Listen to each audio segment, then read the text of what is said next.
listening to KPG 66.5, Dinosaur Talk Radio, your favorite prehistoric podcast for research, entertainment, and all things dinosaurs.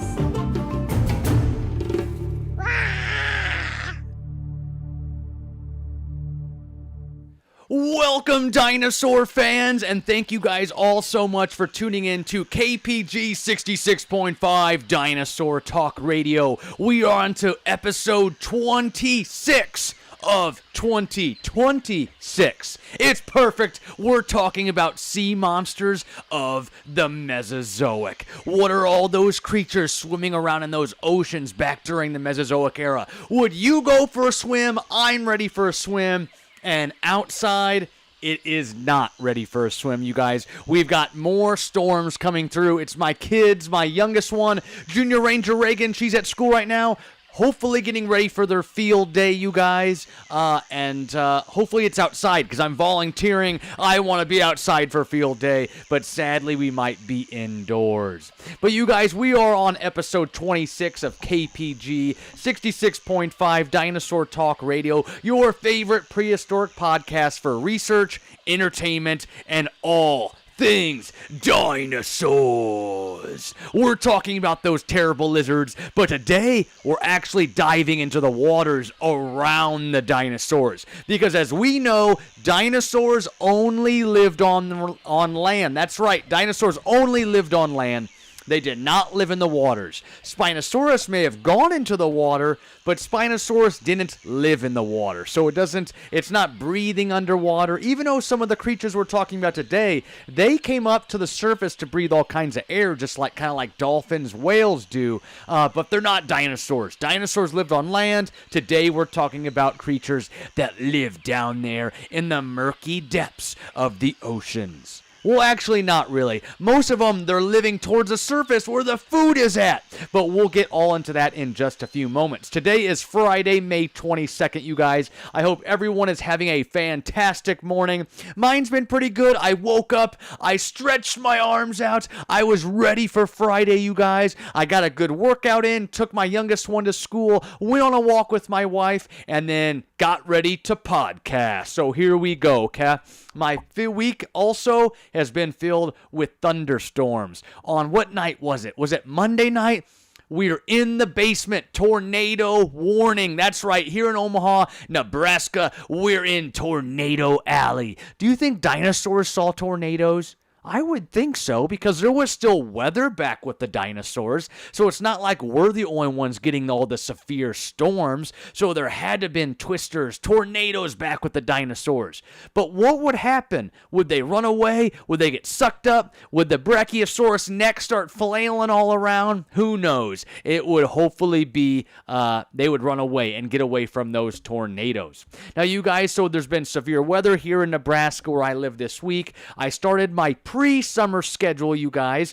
So this is like kind of a little bit of testing the waters for the summertime. So what were some of the shows I had this week? Shout out to Primrose Legacy. We went out there on Monday. We went to Underwood Elementary School on Wednesday, and then to Primrose West Maple yesterday, Thursday. So I visited those two daycares. One elementary school. Had tons of fun, you guys. I met tons of awesome students out in Underwood, Iowa, where I visited them to do those two prehistoric pep rallies. And if any of those kids are listening right now, they know who they are. They wanted me to give them a shout out. So shout out to the students of Underwood Elementary. I had a blast, a great time teaching you guys all about dinosaurs, fossils, prehistoric life, ice age creatures that live here in the Midwest. It was dynamite.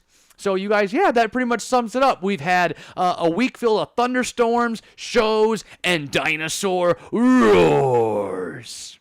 It's just been a great time. And then later today, I'm going to Hitchcock Elementary, you guys, to be a part of their field day, which is why we have another week at 10 a.m. rather than the normal 11 a.m. that we did for like the first 20 episodes.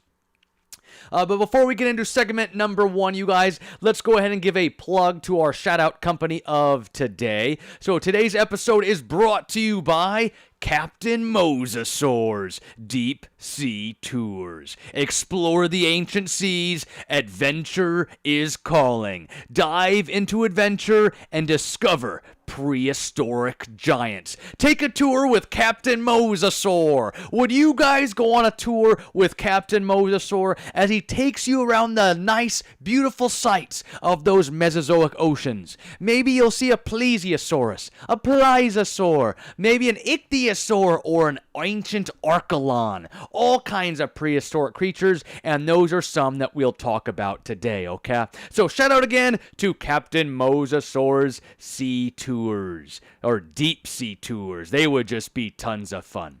All right, you guys, let's go ahead and get into Steggy's Pizza. Dun, dun, dun, dun, dun. Don't you just love this music? I love listening to it every week. Dun, dun, dun. It takes us back to the old country of Italy.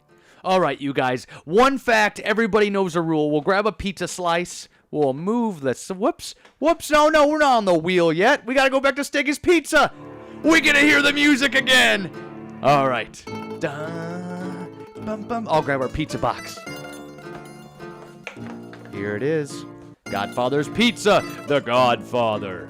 Dun dun. All right, one fact, everybody knows the rules. We grab one slice out of the pizza box. We'll see the fun fact, and we will read it off right here. It's totally random. Every fact is random.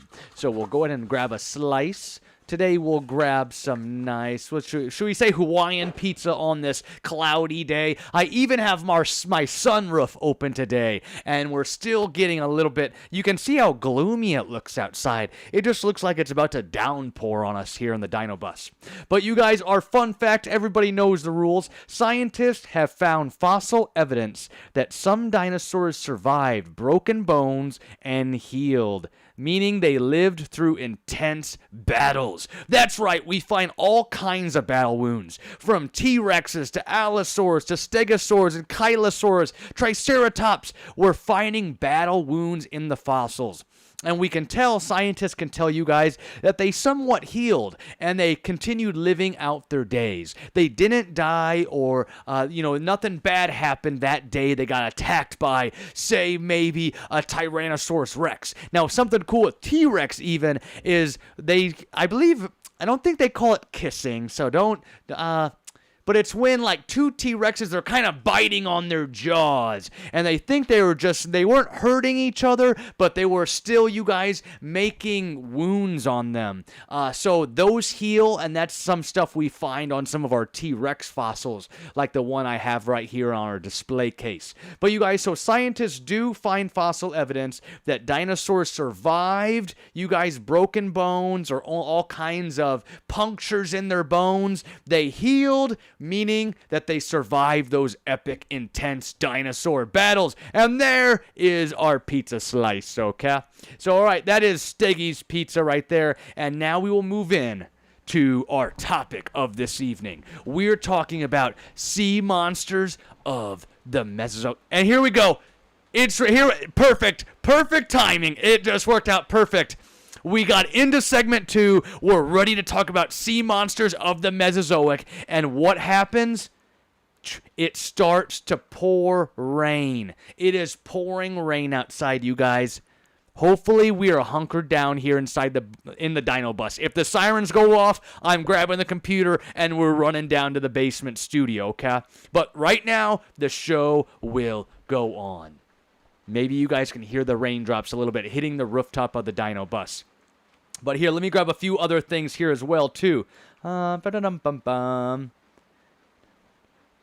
go ahead. Let me go ahead and grab our chat. Boom, there we go. I had to pop out our chat there real quick so I can follow along with our YouTube chat as well. Good morning, David. I see you there in the chat. I hope you and your family are having a great Friday morning, and we are ready to talk about some of those epic sea monsters of the Mesozoic. So essentially, you guys, I grabbed five iconic sea monsters, and we're going to talk about those ones today, okay? So let's go ahead and dive on in. Now, none of these creatures were technically dinosaurs like I mentioned before. They were reptiles that evolved separately to dominate the oceans. Now, the waters of the Mesozoic were often more dangerous than the dinosaurs that lived on land. So here are my top five sea monsters of the Mesozoic era. And we're starting off with ichthyosaurs. Now, I'll show you a quick picture. I'll jump back and forth through this. Ichthyosaurs right there, the first creature you see right there on our screen. Ranger Anthony's top 5 sea monster groups of the Mesozoic. Now, it's kind of a little bit foreshadowing. You're seeing who the other creatures are. But first, we're talking about that one on the far left, the ichthyosaurs. Ichthyosaurs, okay? That is our first one. They look like dolphins, right? But they're no way related to dolphins. So, you guys, ichthyosaurs are the speed demons of the prehistoric seas. Ichthyosaurs look amazingly similar to modern-day dolphins, even though they weren't related. So they're somewhat, I forget what it's called. It's when two groups are they evolve sort of the same way. It's going to get me. It's going to eat at me. It's going to be a brain worm. They evolve separately, but they're pretty much, they're so similar, but they're not the same creature. They're from different lines on the family tree. Now, you guys, ichthyosaurs, they looked amazing, and they were very similar to dolphins, but they were nowhere related. Now, some species had gigantic eyes, like mine right here, and they were great for hunting in dark waters. They gave a live birth, so no eggs in the ocean, instead of laying eggs on land. Now, here's their size, okay? So I got this for each creature. A minimum of 3 feet long to a maximum. Ready for this? I bet you guys didn't know this. Maximum ichthyosaur, 69 feet long. 69 feet long. From 3 is the smallest to 69, 70 feet long for an ichthyosaur. Now, some early ichthyosaurs were only a few feet long, while giants like Shoniosaurus, you guys, may have rivaled modern whales in size. It would have just been wild. So I didn't know about this giant ichthyosaur before doing my research. We know about giant mosasaurs, megalodon, plesiosaurs.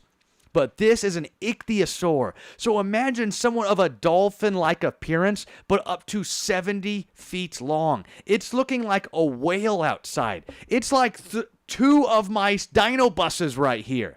So you guys are example animals. So our Shoniosaurus, you guys, our Shoniosaurus, one of the largest ichthyosaurs to ever live. It's the biggest one discovered. It's that 60-foot, 69, 70-foot reptilian dolphin cruising around we're back to Steggy's Pizza.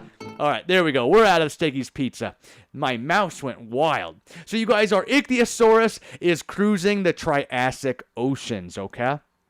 Now, the next one, you guys, is our Temnodontosaurus. Temnodontosaurus. The Temnodontosaurus. Temnodontosaurus. Now, the Temnodontosaurus is a giant ichthyosaur as well with enormous eyes and possibly, you guys, useful for hunting in deep and dark waters. So those are 2 ichthyosaurs. They are at the bottom of my top 5, but they're still very cool creatures to give an honorable mention on our top 5 list of prehistoric sea creatures, those sea monsters of the Mesozoic.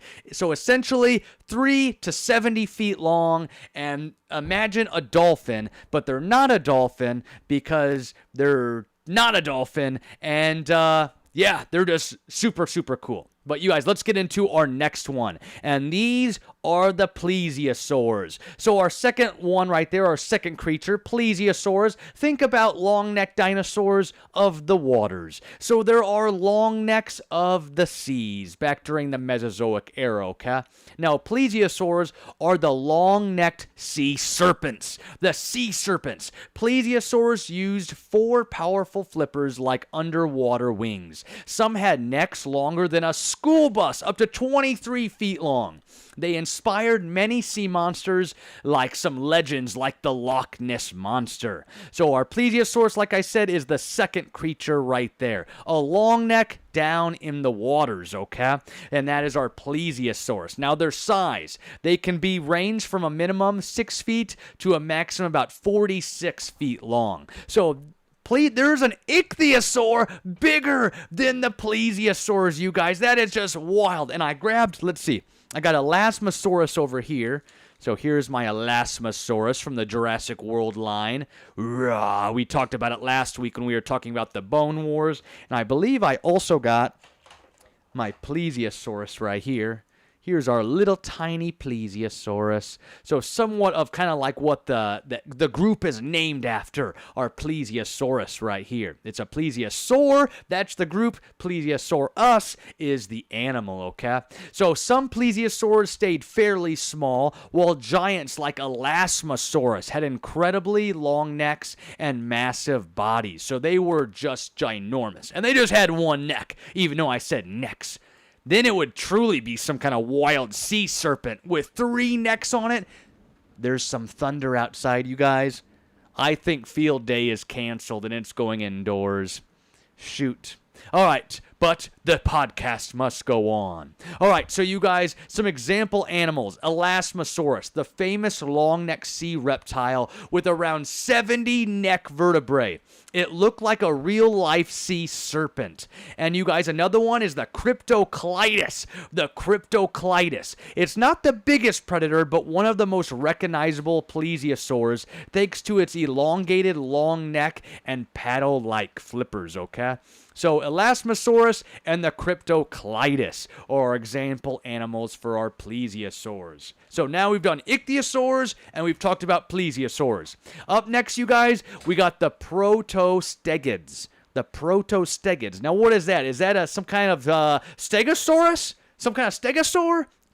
We're in the waters, remember? So protostegids, you guys, let me pull up in my slides. It's the ancient sea turtles. Ancient sea turtles. Shout out to my mom. She loves turtles, you guys. The protostegids were ancient relatives of modern sea turtles. Some grew over 13 feet long. They swam the same oceans as giant mosasaurs. From a minimum 4 feet long to a maximum 15 feet long. So think of a turtle the size of a Volkswagen Beetle, of a car, almost my Jeep. I think my Jeep is 17 feet long. So this sea turtles, you guys, some of the protostegids could be the size of my Jeep. And that would just be wild in itself. Now, you guys, the largest protostegids, like Archelon, were absolutely enormous compared to those modern sea turtles that we have today. Kind of like, who's the one in Nemo? Gosh, what's his name? Not Flip. Gosh, I'll get to him later, too. I should be ashamed being a Disney adult that I don't know the sea turtle in Finding Nemo. What's his name? What's his name? Hopefully you guys know. But you guys, some example animals. We've got Archelon and the Protostega, okay? So Archelon is the largest sea turtle ever discovered. This giant ocean cruiser could grow over 13 feet long, you guys, and swam through the same seas as the Mosasaurus and other giant creatures and even sharks back during the Mesozoic Era. Now, Protostega is another massive prehistoric sea turtle with powerful flippers built for long distance, you guys, and it's doing long swims back during the Mesozoic Era.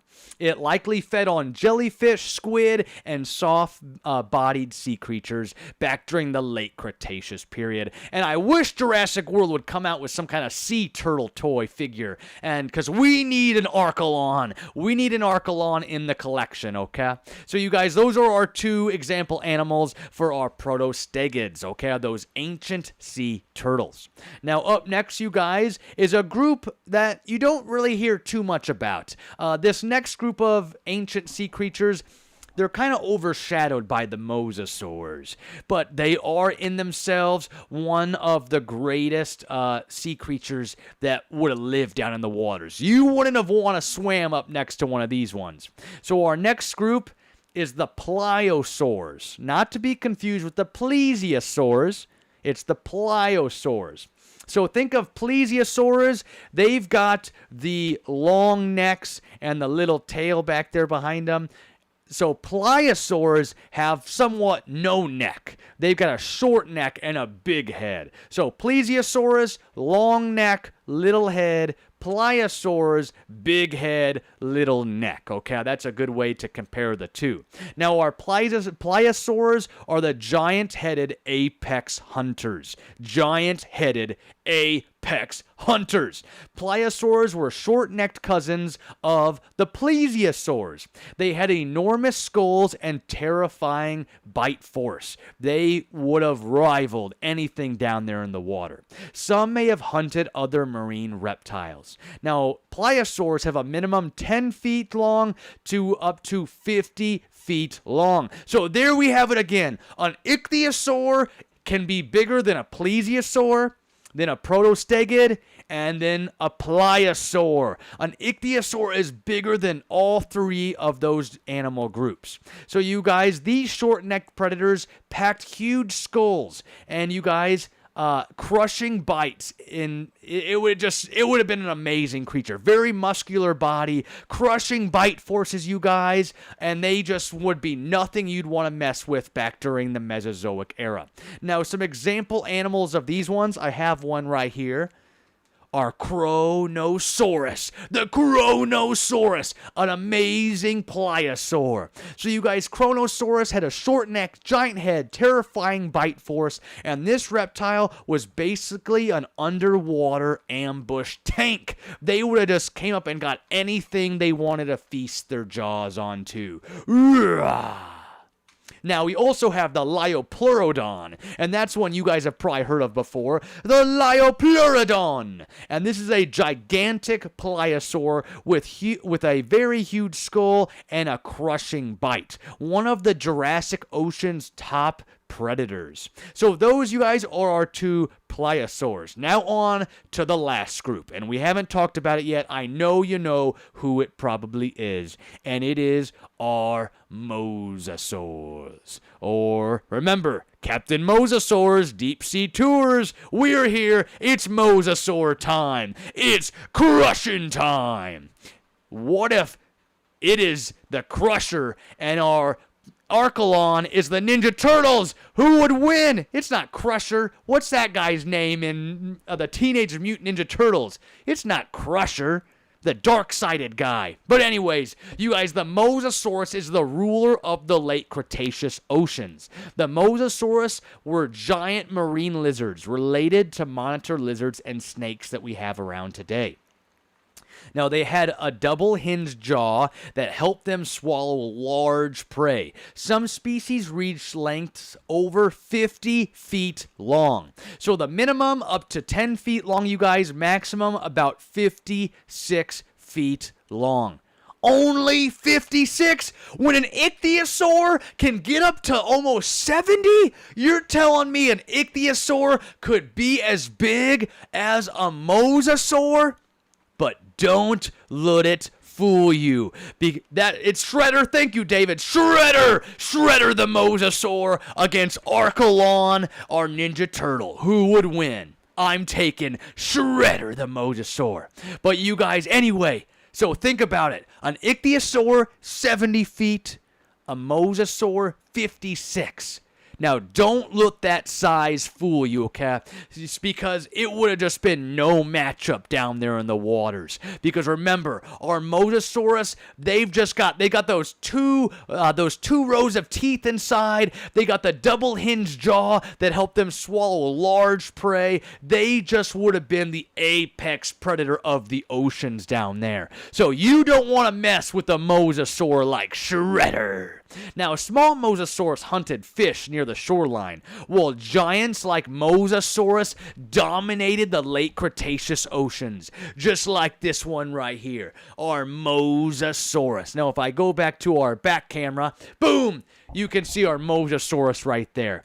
One of the most iconic Jurassic World toys when they started making them back in, 2015, around then, with the first Jurassic World movie. Mosasaur is just nothing to be reckoned with down there in the water. I caught myself a mosasaur fishing Well, I really didn't because, you guys, sad story, I've been fishing maybe, I don't know, 8, 12 times, maybe let's call it a dozen times the last 2 years. You want to know how much fish I've caught here in Nebraska? 0, goose egg, nothing. I have got to be one of the worst fishermen ever to live here in Nebraska. Yeah, it's a very sad day. But if I caught myself a mosasaurus, maybe then I would rise to the top and be the best fisherman to ever rule the land. But you guys, that's our mosasaurus. So 2 example animals, you guys. We've got the mosasaurus, which is the most iconic one, right? The mosasaurus, the ultimate ocean predator of the late Cretaceous. A massive jaws, shark-like hunting skills, and a body built for speed made this gigantic creature, you guys, a nightmare of the seas. Then we have our Tylosaurus. This is another one that you probably hear a lot about when it comes to the mosasaurs. Tylosaurus. This one's another enormous mosasaur that may have hunted anything it could catch. Fish, birds, sharks, and even other marine reptiles. What about other mosasaurs? Could they fight each other looking for all kinds of food? It just would have been wild. The oceans were so dangerous. Probably more dangerous than dinosaurs on land. The sea creatures down in the water, they're the ones that you don't want to mess with. You don't want to mess with the Shredder, the mosasaur, or our plesiosaurs. The archelons, maybe you could ride that one a little bit. But the plesiosaurs, ichthyosaurs, we're not messing with any of those carnivores living down there in the oceans around Pangea back during the Mesozoic Era. Don't forget about Shredder, the mosasaur. It just would have been wild. Now, let me answer this question real quick. I get it all the time. I just told kids about it on Wednesday at Underwood Elementary. What if Mosasaurus is just under the water? He's so far down in the water, no one ever sees him. He could live out his days. He never went extinct. Well, let me tell you something, brother. Our Mosasaurus has to eat tons and tons of food. Mosasaurus swimming down deep down into the depths of Davy Jones's locker.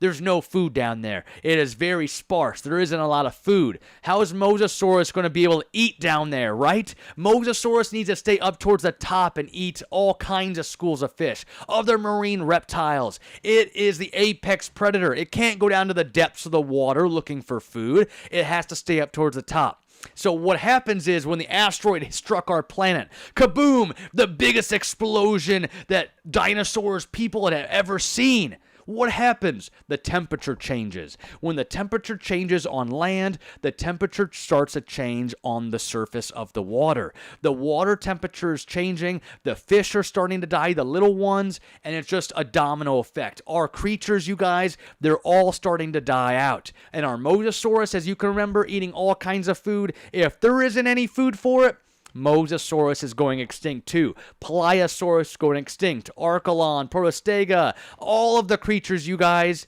all those ginormous sea monsters of the Mesozoic era have gone extinct. Boom, they're gone. That is it. And no, you cannot get Mosasaurus food at PetSmart, but how cool would that be? We're going to go to PetSmart today, and now what I want to get, my family and I used to have a blue crayfish. How cool would it be to get a crayfish again, or maybe a lobster for our fish tank?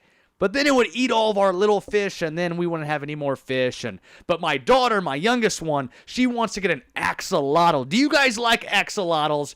They're kind of a weird creature, a salamander in the water. They only find them out in nature, out in the environment, in one lake down in Mexico. So maybe we can go down there and get ourselves a real natural axolotl with those cool little fins on its head.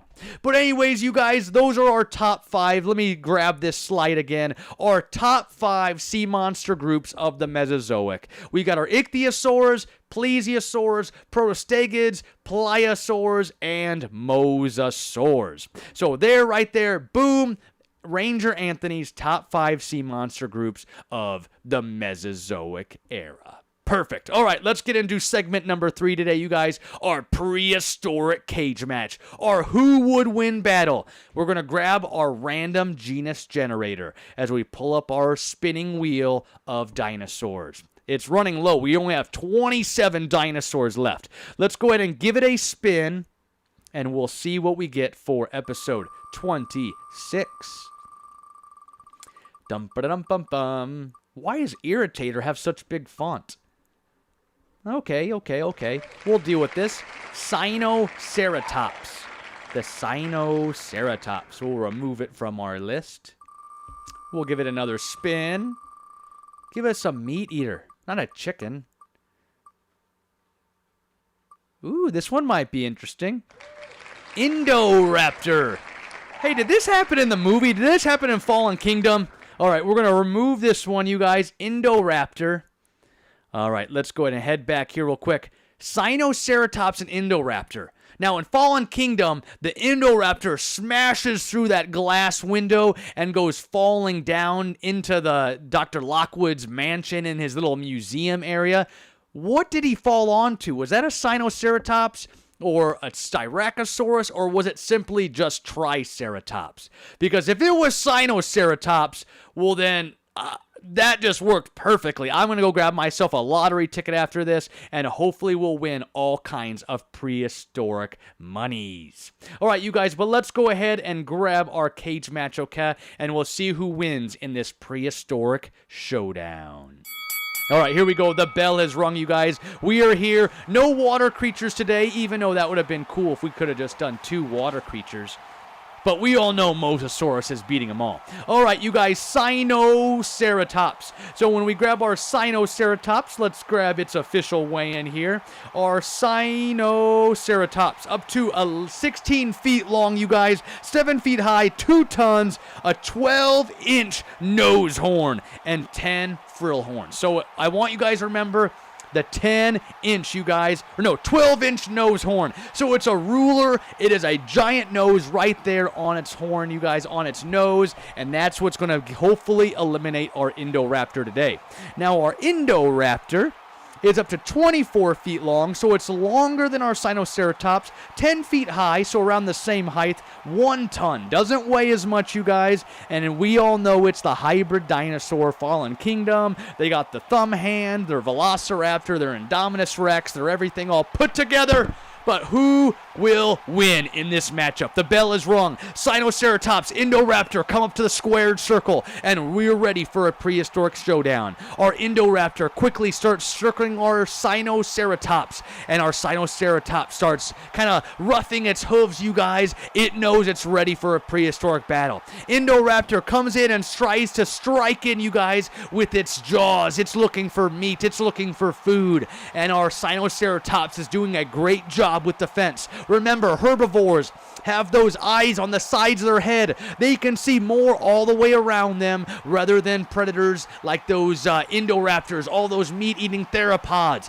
Indoraptor, you guys, is looking for a quick bite. It starts trying to claw at its legs. It's coming in and doing slashing and dashing. It's trying to slash at the dino or at our Sinoceratops. But our Sinoceratops, remember that 12-inch nose horn. That is what's going to help it, you guys. Can the Sinoceratops get a few blows, or at least just one blow, just one, onto that Indoraptor?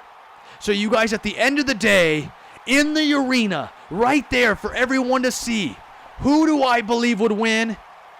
It would be dun dun dun dun dun dun dun dun dun dun dun dun dun. The Sinoceratops, you guys, would use its 12-inch horn, and it would strike it right through our Indoraptor, and that hybrid would be down for the count. 1, 2, 3. It's over. It's over. And our Sinoceratops is our episode 26 prehistoric cage match champion.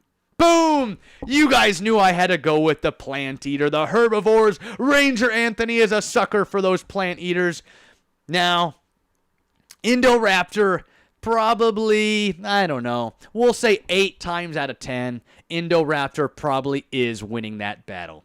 But here today, we got that other 20%. The Sinoceratops came out on top here on May 22nd, you guys, 2026, and it won the battle. So even though Indoraptor probably would win 8 times out of 10, Sinoceratops wins today. And that is our prehistoric cage match. All right, you guys, let's move into our final thoughts, our show our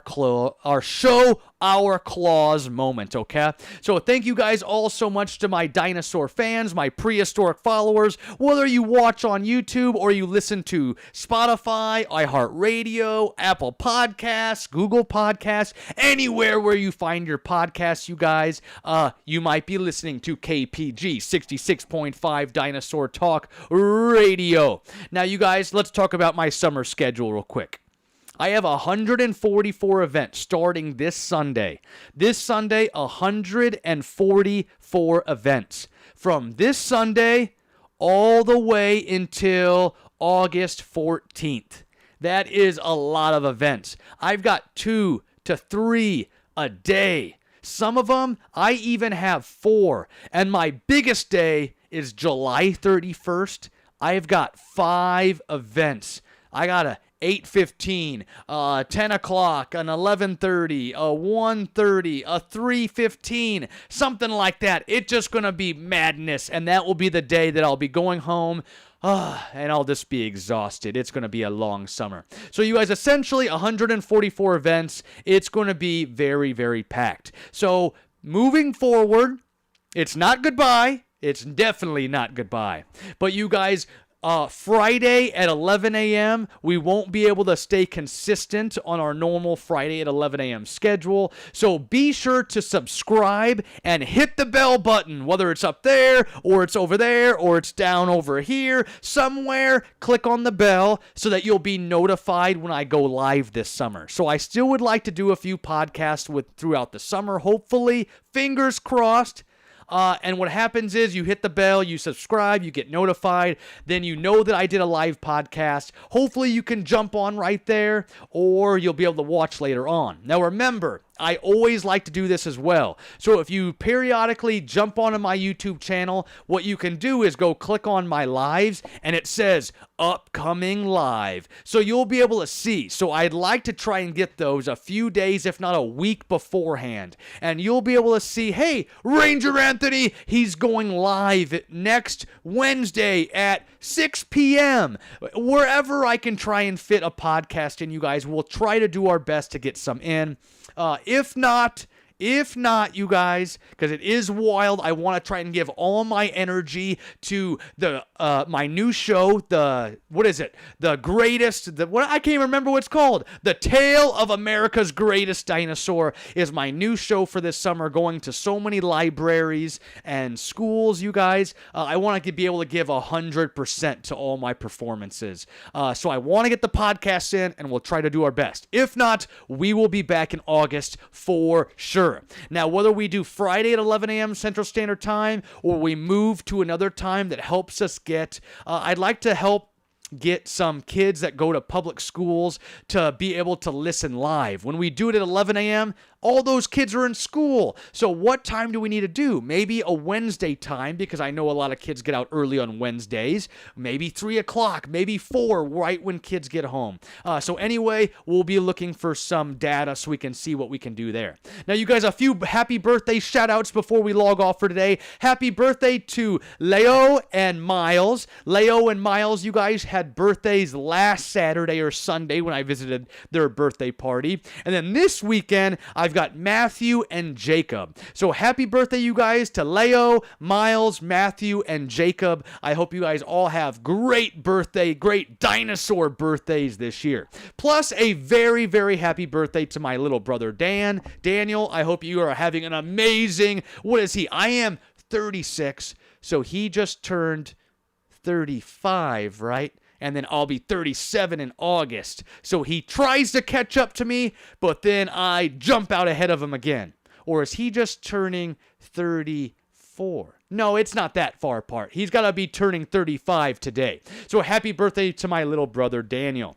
Now, you guys, a quick joke before we go off for today, okay? A quick joke. Let's see if you can get this one. What do you call a polite dinosaur? What do you call a polite dinosaur? What do you call a polite dinosaur? Think about it. what is one of the creatures we talked about today? What do you call a polite dinosaur? It's a plesiosaurus.